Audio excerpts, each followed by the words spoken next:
Good morning guys! Another day, another budol. So, ngayong araw nga guys, sa sobrang tagal ko talaga guys na iniisip kung ano yung bibilin kong barley dito sa TikTok. Ito yung nabili ko guys, yung I Am Amazing Barley Capsule.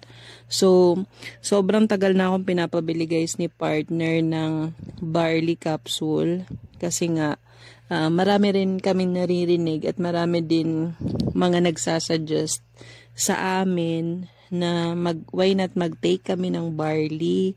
Kasi meron kaming mga friend na hirap din sila sa pagbubuntis nung bago pa lang sila mag-asawa. Tapos nung nag-take na sila ng barley, nabuntis nga sila. So, diagnose kasi ako guys na may PCOS. Kaya, sobrang hirap talaga guys na magka-baby. So, nagpapa-OB din ako na ang dami kong gamot. Actually, hanggang ngayon nga guys ay nagagamot pa rin ako. At 4 months akong pinagtitake nga ng pills. Sobrang mahal guys. Nasa 800 plus yung pills ko.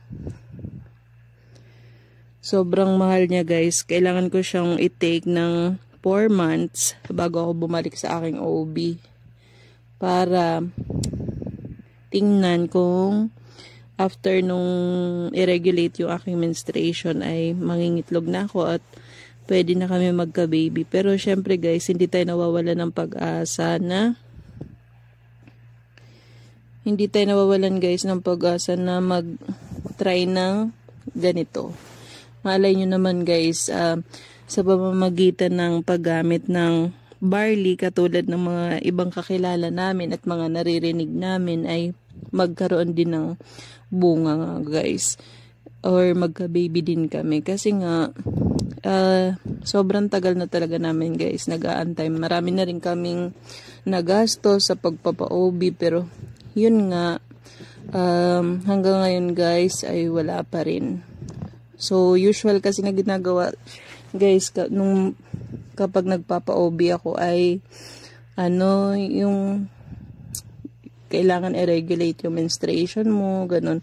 Kapag may gamot, guys, nare-regulate naman yung menstruation, pero pagdating sa pagpapaitlog, hindi na ako nangingitlog, or ewan kung bakit hindi pa rin.